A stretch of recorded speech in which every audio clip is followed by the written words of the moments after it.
piang teta at loni sa tuan sil phai na lui aluan tir tai cross lero at hitseni nin chan dam ta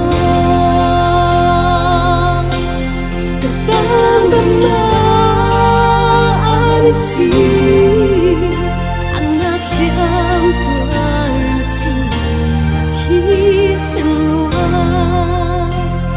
katahan damdaan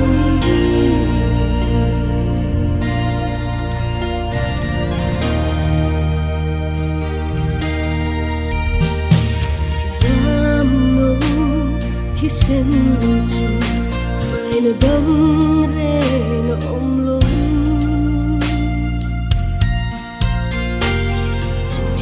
senua katana to kasulen fai na turi ang lai po in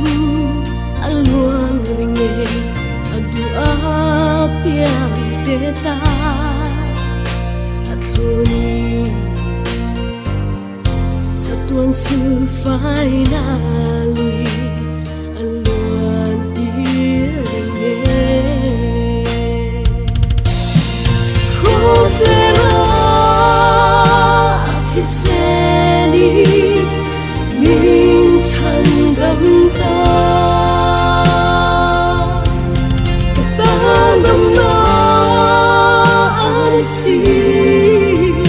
anak yang Tuhan lecu ti semua ketandang lani mungkin kau contohan ti seni min vanta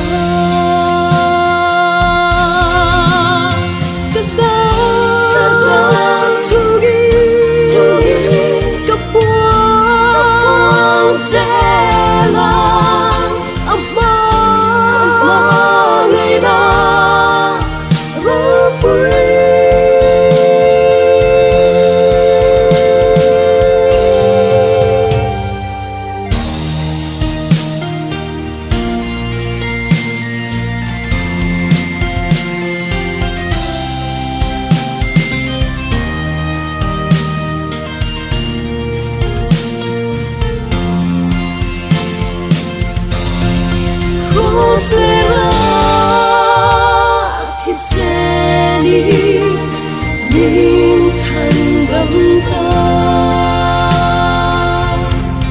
katan dam na ansi anak liam Tuhan lecu ti semua katan dam na